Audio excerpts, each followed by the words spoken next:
Hallelujah. हमारे साथ इस वचन को देखें, पहला पतरस 2:11। हम किस जगह पे हैं, हमें इस बात को देखना चाहिए। पहला पतरस 2 और उसका 11वीं आयत को देखें। हे प्रियो, मैं तुमसे विनती करता हूँ, तुम अपने आप को परदेशी और यात्री जानकर उस सांसारिक अभिलाषाओं से जो आत्मा से युद्ध करती हैं बचे रहो।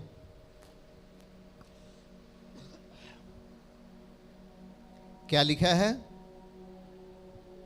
हे प्रियो, मैं तुमसे विनती करता हूं कि तुम अपने आप को परदेशी और यात्री जानो। आप इस जगत में क्या हैं? केवल परदेशी और यात्री। परदेशी, पड़ोसी को बोलो, हम यात्री हैं, हम यात्रा पर हैं। कहां पर हैं हम एक यात्रा पर हैं। इसका मतलब कि जो यात्रा करता है उसकी एक मंजिल होती है, जो यात्रा करता है उसका एक टारगेट होता है, वहां पहुंचना। सही है। और जब पतरस यहाँ पर इस प्रकाशन को दे रहे होते हैं तो इसका मतलब यह है कि हम भी एक यात्रा पर हैं और हमारा एक मंजिल है। हाथ उठा के बोलो, हमारा एक मंजिल है, हमें उस मंजिल पर पहुंचना है। इसका मतलब हमारा एक ऐसा स्थान है, एक ऐसी जगह बनाई गई है जहां पर हमें पहुंचना बहुत जरूरी है। आमीन। और हम उस यात्रा पर हैं, हम यात्रा कर रहे हैं। हाथ उठा के बोलो, हम यात्रा कर रहे हैं। पर याद रखें कि हमारी इस यात्रा में हमारे साथ क्या चीज़ें हैं। यात्रा में बहुत सारे लोग बहुत सारी चीज़ों को अपने साथ रखते हैं, खाने पीने की वस्तुएं, धन, पैसे, सब कुछ। सही है। आपकी यात्रा आत्मिक है और आपका जीना भी आत्मिक है, आपका चलना भी आत्मिक है, आपका बोलना भी आत्मिक है। आमीन। महिमा में ऐसी जगह है पर जैसे हमने गवाही सुना कि सऊदी अरब में रहने वाला एक व्यक्ति और यहाँ की प्रेयर के द्वारा वो चंगा हो गया।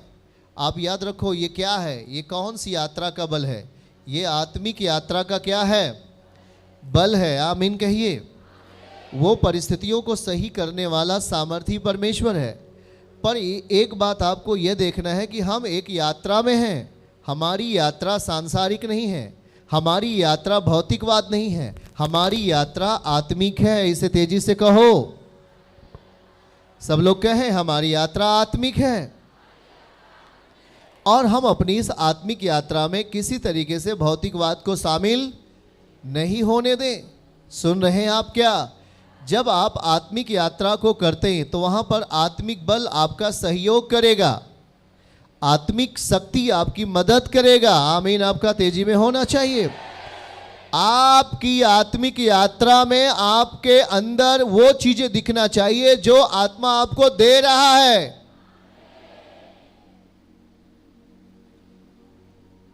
आप बातों को समझ रहे हैं क्या? हम एक यात्रा पे हैं और हमारी ये यात्रा का अंत तब होता है जब हम उसकी महिमा में पहुंच जाते हैं। आमीन। उत्पत्ति 17 अध्याय और उसकी पहली आयत, और हम बड़े ध्यान पूर्वक इस शब्दों को देखें। वहां क्या लिखा गया है? उत्पत्ति 17 अध्याय आयत 1। आप उसे नोट करिए अपनी डायरी में। जब अब्राहम 100 साल का हो गया, 99 साल का हो गया, तब यहोवा ने उसको दर्शन देके कहा, मैं सर्वशक्तिमान ईश्वर हूं। वाह! मैं सर्वशक्तिमान ईश्वर हूं, मेरी उपस्थिति में चल और सिद्ध होता जा। याद रखो, एक भौतिकवाद शरीर पूर्ण सिद्धता में तब आएगा जब वो महिमा में बदलेगा। एक भौतिकवाद व्यक्ति एक हड्डी और मांस में,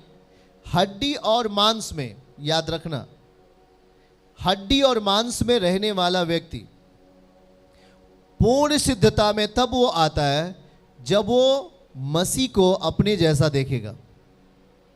आमीन। पर यहां क्या कहता है परमेश्वर हे अब्राहम तू मेरी उपस्थिति में चल। आमीन। किसकी उपस्थिति में आपको चलने की आवश्यकता है? याद रखो, यह चीज लिखा गया कि मेरी उपस्थिति में चल, मेरी मौजूदगी में तुझे यात्रा करनी है। क्योंकि जो तू यात्रा कर रहा है उस यात्रा में शैतान कभी नहीं चाहेगा कि आपकी यात्रा पूरी हो। शैतान कभी नहीं चाहेगा कि आपकी यात्रा क्या हो, वो आपकी यात्रा में रुकावटें डालेगा। पड़ोसी को कहो, क्यों क्यों रुकावट डालेगा? क्योंकि जो आपकी यात्रा है वो अलौकिक है, और इस यात्रा में शैतान लज्जित होता है। इस यात्रा में बीमारी लज्जित होता है, और इसलिए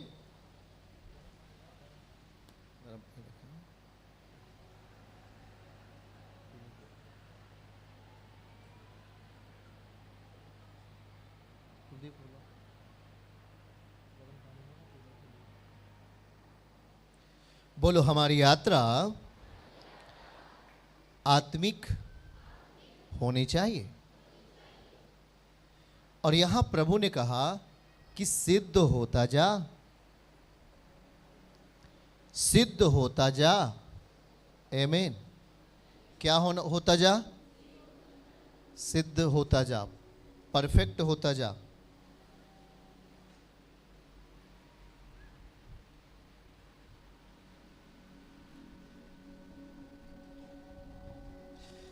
हालेलुया। क्या आप बातों को समझ रहे हैं?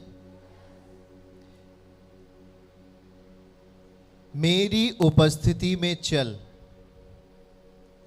और सिद्ध होता जा, दूसरी आया। और इसका दूसरा दिखाओ जल्दी से, देर मत करो। और मैं तेरे साथ वाचा बांधूंगा और तेरे वंश को अत्यंत ही बढ़ाऊंगा। सुनो, पहली बात देखो क्या लिखा है। बोलो, ये हमारी यात्रा आत्मिक है, और इस आत्मिक यात्रा को रोकना कौन चाहता है? शैतान। अब आपको बताऊं, अब्राहम की यात्रा कैसी है? आत्मिक है। और आपको मैं बताऊं कि जब अब्राहम ने यात्रा शुरू की तो अब्राहम के परिवार में कितनी घटनाएं घटी। ऐसी कई चीजें वहां पर घटी हैं जो अब्राहम को पसंद नहीं थी, पर परमेश्वर ने हर घड़ी हर टाइम अब्राहम को संभाला। आमीन। शैतान ने अब्राहम की पत्नी को 2 बार क्या कर लिया? ले लिया। एक बार फिरौन के राजा ने लिया अपना पत्नी बनाने के लिए, एक बार फलिस्तीनी राजा अबीमेलेक ने ले लिया अब्राहम की पत्नी को अपना पत्नी बनाने के लिए। पर कोई भी राजा, दोनों राजा उसकी पत्नी को छू भी नहीं पाए, छू नहीं पाए। याद रखना इस बात के लिए। क्यों आपको बता रहा हूं इस बात को? हमारी यात्रा आत्मिक होती है तो हम अपने यात्रा में आत्मिक बल को देखते हैं। यीशु के नाम में कौन से बल को देखते हैं? इसलिए याद रखो कि हम अपने आप को उस आत्मा के चलन से अलग नहीं करते। इसलिए आपको यह कहा जाता है कि जब आपके जवान बेटे और आपके जवान बेटियां जब आप प्रेयर करते हो तो वो आपके साथ नहीं बैठते। अक्सर आप उसे कहते हो कि बेटी चर्च मेरे साथ प्रेयर में बैठ, बेटा मेरे साथ प्रेयर में बैठ, भाई मेरे साथ बैठ जा, पर वो आपसे अलग ही क्यों रहता है? उसको वो चीज़ें अच्छी नहीं लगती हैं। जैसे हमने अभी गवाहियाँ सुनी कि सऊदीया में रहने वाला भाई और उसकी पत्नी उसे बोल रही थी कि आप इस प्रोग्राम को आप देखिए, ऑनलाइन आप देखिए, आप नहीं आ सकते हैं तो आप देखिए। पर उसे क्रोध आ रहा था, उसे गुस्सा आ रहा था। पर उस उनकी पत्नी की जो प्रेयर है, उसकी पत्नी क्या है? बोलो, आत्मिक है। जब उसकी पत्नी आत्मिक है तो आत्मिकता का जो बल है उसके पति के मनों को क्या कर दिया? सही रास्ते पे लेके आ गया। आमीन। और वो एक दिन कहता है कि ठीक है कि मैं इस कार्यक्रम को क्या करूँगा, मैं इसे देखूंगा। उसका मन क्यों बदल गया, उसका मन क्यों अभी तैयार हो गया? क्योंकि वो पहले से ही उसकी पत्नी उसके मन के लिए क्या कर रही है, दुआ कर रही है आत्मिक तरीके से। आमीन। आप तभी तो जय पाते हो ना। ऐसा नहीं कि हमने कल दारू पीने वाले के लिए दुआ कर दिया और कल ही वो ठीक हो जाए। आपको उसके प्रति विश्वास की प्रतिक्रिया को शामिल करना होगा। आपको अपने आत्मिक चलन को बलवान करना होगा, अपने आत्मिक संसाधनों को इकट्ठा करना होगा ताकि शैतान का काम खत्म हो।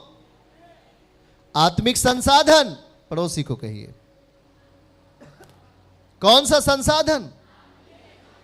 आत्मिक संसाधन। शैतान के कामों का क्या करता है? इसीलिए याद रखना, हम कभी भी अपने आप को निराश नहीं देखते, क्योंकि मुझे पता है कि हम जब आत्मिक संसाधनों को इकट्ठा करते और आत्मिक परिस्थितियों में बलवान होने के लिए अपने आप को तैयार करते, शैतान वहां से जाएगा, बीमारी वहां से जाएगा और आप ऊंचे उठेंगे यीशु के नाम में। आमीन कहिए तेजी के साथ। और यहां पर भी देखिए कि जब अब्राहम यात्रा को शुरू कर रहा था तो उस समय परमेश्वर ने कहा कि तू मेरी उपस्थिति में चल और तू मुझ में सिद्ध होता जा, सिद्ध होता जा। सिद्ध हो गया ऐसा नहीं, परंतु जब आप चलोगे तो आप परिपूर्णता को देखोगे। आमीन। परिपूर्णता, कहिए परिपूर्णता। हाँ, मसीह में हमें पूर्ण दशा प्रदान किया जाएगा उद्धार का, जिसमें हमारे साथ पवित्रताई और जिसमें सच्चाई हमारे साथ होनी चाहिए। आमीन।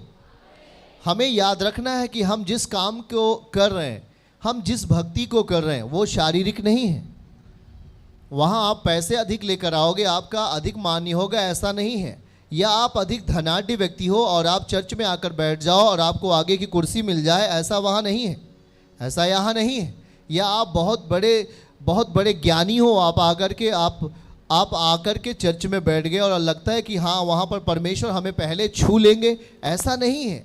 पर परमेश्वर सबको एक समान देखते हैं। कब? वो एक समान देखेंगे जब आप उसके पास होंगे। आमीन। उसके लिए धन है, उसके लिए आपके पास धन है तो आपको ज़्यादा ऊंचा देखेगा, ऐसा नहीं है। पर परमेश्वर आपके अंदर के प्रेम को देखेगा, आपके अंदर के तीव्रता को देखेगा।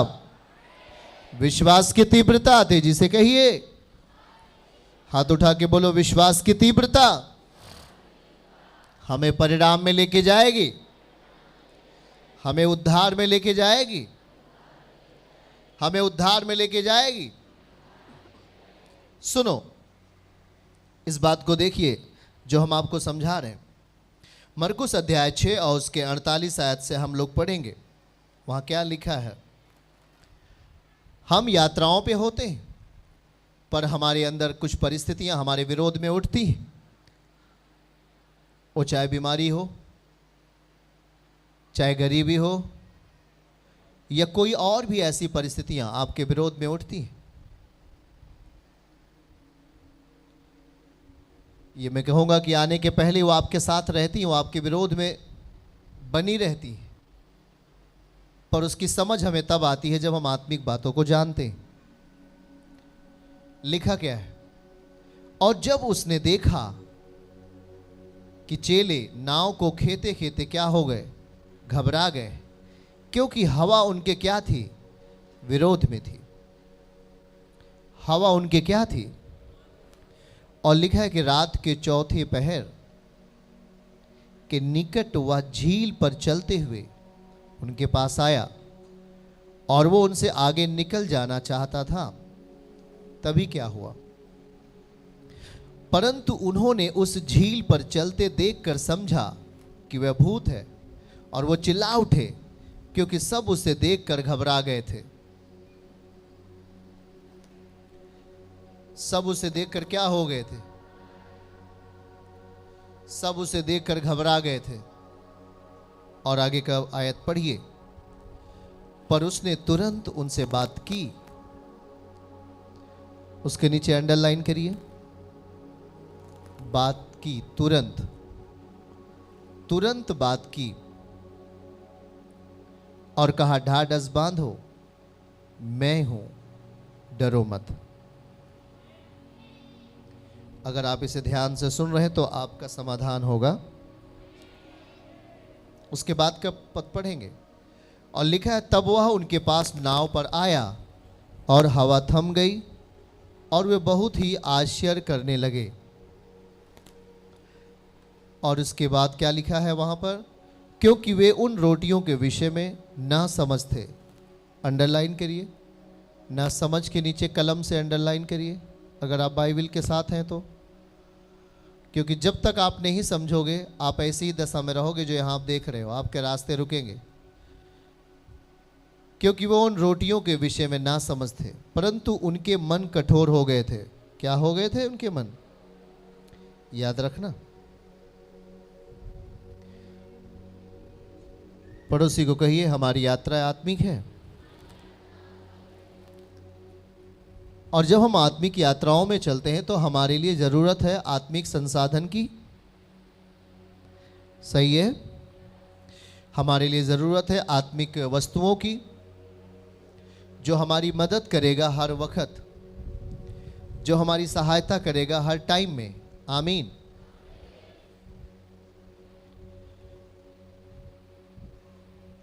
हाथ उठा के बोलो, हम बुलाए गए हैं आत्मिक जीवन के लिए, जहां मौत नहीं है, जहां मौत नहीं है। मौत का नामो निशान नहीं है, बीमारी का नामो निशान नहीं है। हम ऐसे जगह पर बुलाए गए जहां जीवन है, जहां लाइफ है, जॉय लाइफ है, अनंतकालीन आनंद है। हम ऐसे जगह के लिए बुलाए गए हैं। तो आप ये सोचो कि आप कितने महत्वपूर्ण हो। आप 4 दिन वाले नहीं हो।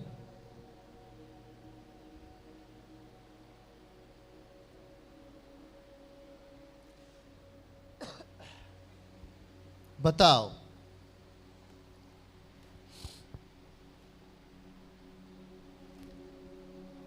क्या आप कुछ लेना चाहते हो? आप कुछ आगे बढ़ना चाहते हो? मेरी बात ध्यान से सुनो। अगर आप यहाँ ऐसे यूं ही बैठ गया तो ऐसे चले जाओगे, कुछ नहीं मिलेगा। पर यदि मेरे साथ जागरूक रहने, मेरे साथ यदि क्या रहे, अल्लाह अल्लाह, पड़ोसी को हाथ पकड़ के बोलो, जागरूक बनना है, तेज बनना है, वफादार बनना है वचन के प्रति। आमीन, हालेलुया। तो याद रखना, ये इस जो हम जिंदगी जी रहे हैं, जो एक आत्मिक जिंदगी जी रहे हैं, इससे हमें बलवान करना होगा। अपने आप को कमजोर मत बनाओ, अपने आप को लाचार मत बनाओ, पर सर्वशक्तिमान जो सब कुछ सही कर सकता है वो आपके अंदर रहना है। वो आपके अंदर रहना चाहता है। आमीन बोलो। वो आपकी दशाओं को सही करना चाहता है। आमीन बोलो। वो आपको ऊंचा उठाना चाहता है। आमीन बोलो। क्या आप उसको लेके चलेंगे ना? आत्मिक यात्रा को लूज मत बनाओ। चलिए 48 आयत को देखिए, वहां पर क्या लिखा। जब वो नाव पर चल रहे थे तो वहां लिखा है कि वो घबरा गए। क्या हो गए? काहे लिए घबरा गए? क्योंकि उनके विरुद्ध थी हवाएं। बोलिए, उनके विरोध में क्या थी? उनके विरोध में क्या थी? वो घबरा गए। किस लिए घबरा गए? चेले क्यों घबरा गए? क्योंकि उनके विरोध में हवाएं थी। वो पूरब जा रहे, पश्चिम से हवा आ रही है इनके विरोध में। वो पूरब की यात्रा पूर्ण करना चाहते हैं, पर उलट हवाएं उनको रोक रही हैं। पर याद रखो कि वहां पर लिखा है कि यीशु मसीह ने ही उनको भेजा है। चेलों को किसने भेजा है? कि तुम जाओ झील पार करके। जब चेले जा रहे थे तो हवा उनके क्या थी? विरोध में थी। शैतान को पता है आप किसके बेटे हो, इसलिए वो गुस्सा करेगा आपकी यात्रा को रोकने के लिए। सही है कि नहीं? संसार की हवाएं आपकी यात्रा को बाधित करना चाहती हैं, आपके आत्मिक यात्रा को क्या करना चाहते हैं? बाधित, रोकना चाहते हैं। और जब यीशु ने अपने चेलों को भेजा था कि उस पार तुम्हें जाना है, तो रास्ते में ही उनके विरोध में क्या आ गई? हवाएं। दिखाइए उसको, विरुद्ध हवाएं। क्या लिखा है? पढ़िए भाई। हाँ, जब उसने देखा कि जब वो खेते खेते घबरा गए तो हवा उनके विरुद्ध थी, और रात के चौथे पहर के निकट झील पर चलते हुए वो उनके पास आया, और वो उनसे आगे निकल जाना चाहता था। हालेलुया। हवा विरोध में है, कहिए हवा विरोध में थी, पर प्रभु हमारे निकट आ रहा था।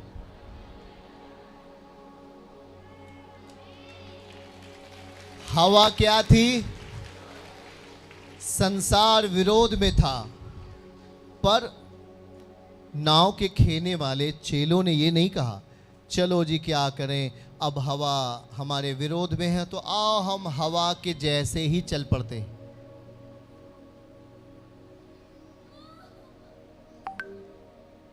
अब जैसे हवा चल रहा है आओ हम भी चल पड़ते हैं।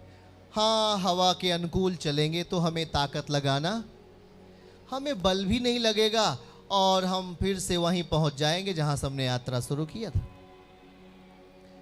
सेम ऐसी होता है आज आपके लाइफ में। शैतान आपको अपने अनुकूल बनाने के लिए हवाएं चलाता है, ताकि आपको नाव को खेना ना पड़े, आपको अपना बल, या कहें आपको अपनी आत्मिक यात्रा में आत्मिक बल लगाना ना पड़े। वो आपको अपने अनुकूल लेके जाना चाहता है। सुन रहे हो आप लोग? हवा विरुद्ध थी। सब लोग बोलो, हवा विरोध में थी। किसके विरोध में थी? हैं? किसके विरोध में थी? बोलो, हमारे विरोध में थी। थे कि नहीं?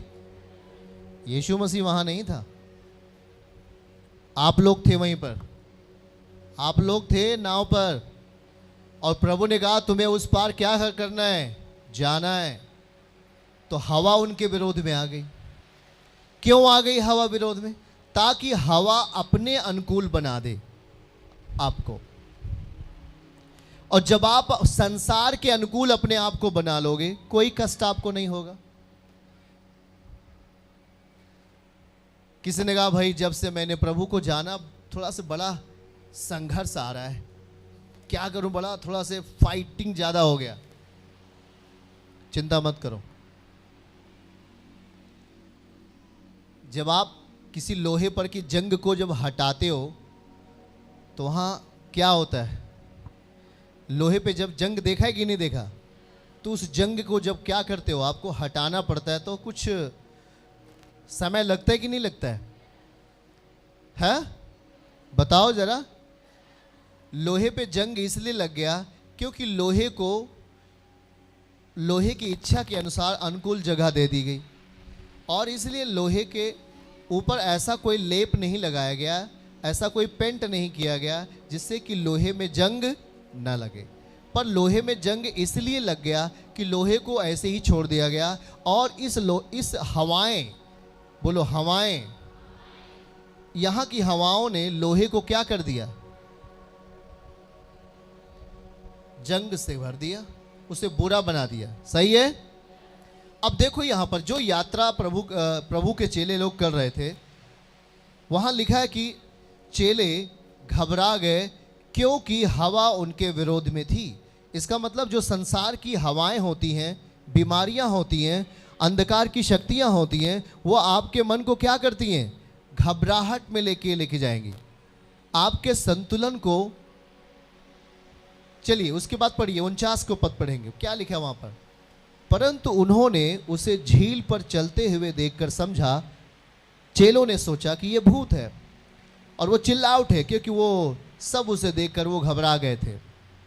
उसके बाद पढ़िएगा, परंतु उसने तुरंत उनसे बातें की और कहा, ढाढ़स बांधो, मैं हूं, डरो मत। है ना, डरो मत। आगे और क्या लिखा, तब वह उनके पास नाव पर आया और हवा थम गई और वे बहुत आश्चर्य करने लगे। आमीन। उसके बाद, क्योंकि वे उन रोटियों के विषय में नहीं समझे थे, परंतु उनके मन क्या हो गए थे, कठोर हो गए थे। उसके नीचे अंडरलाइन करिए, चेलों के मन क्या हो गए थे, उन्होंने परमेश्वर को स्मरण नहीं किया। आज आप में जब आशीष पाने के लिए आप चल पड़ते हो और जब आपके पास विश्वास आता है, तो जब विश्वास जैसा चाहता है वैसा आप नहीं करते, तो ये संसार की हवाएं आपको डराती हैं। सुन रहे हैं क्या आप? ये संसार की हवाएं आपको क्या करती हैं, आपको डराती हैं, आपके विरोध में खड़ी हो जाती हैं। वो आपकी यात्रा को अधूरी करती हैं, आपकी यात्रा को प्रतिफल से वंचित कर देती हैं। और आप कहते हो कि भैया हम भी 10 साल पहले यीशु मसीह में जाते थे। हाँ, 10 साल पहले जाते थे, अब क्या हुआ, क्यों नहीं जाते? क्या बताए, वहाँ बड़ा पवित्रताई में चलने के लिए बोलते ना, इसीलिए। और मैं ठहरा व्यभिचारी आदमी, ऐसा कह करके वो अपने आप को अलग करता है। इतना सोच लो, अगर हमें यीशु मसीह के साथ जीना है तो उसके नियम को अपनी जिंदगी में पूरा करना है। कोई बोलता मुझे 5 साल में पहले जाता था भैया प्रभु के साथ, अब क्या कर रहे हो? खड़े हो जाओ, अभी हम आपको बताते हैं वचन के साथ। वॉलंटियर ध्यान दे, कोई बीच में बैठेगा नहीं। आप जाते थे, आपके जाने में कोई परिणाम नहीं था, आपके जाने में कोई नियम नहीं था, आपके जाने में कोई परमेश्वर पर भरोसा नहीं था, आपके जाने में कोई पवित्रता ही नहीं था, आपके जाने में कोई सच्चाई नहीं था, तो खाक आपके लिए परमेश्वर काम करेगा? क्या वो तुम्हारे जैसा है? जैसा आप चाहते हो वैसा परमेश्वर नहीं चाहता। सुन रहे हैं क्या आप? आप दारू पी के चर्च आते हो, क्या परमेश्वर ऐसा चाहता है? तुम व्यभिचार करके लगातार बुरे काम कर रहे हो, क्या परमेश्वर ऐसा चाहता है क्या? ऐसा वो नहीं चाहता। मनुष्य के जैसा उसकी सोच नहीं है। जैसा आप कुछ लोग सोचते हैं, वो आपको कैसे आशीष देगा? ये वही लोग हैं जो कहते हैं भैया हम 10 साल पहले जाते थे, 15 साल पहले हम जाते थे, 2 साल पहले हम जाते थे, 3 साल पहले हम जाते थे। ये वे लोग हैं जो परमेश्वर को अपनी इच्छा से चलाना चाहते थे, जो सर्वशक्तिमान को अपनी इच्छा से चलाना चाहते थे। बताओ, हम अपनी इच्छा से सर्वशक्तिमान को चला सकते हैं? कौन है हम?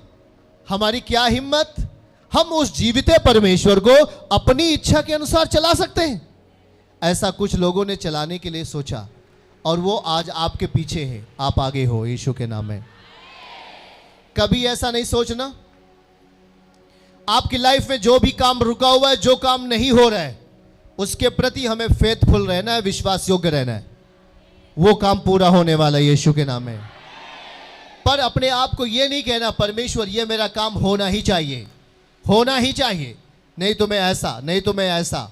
वो आपको छोड़ सकता है।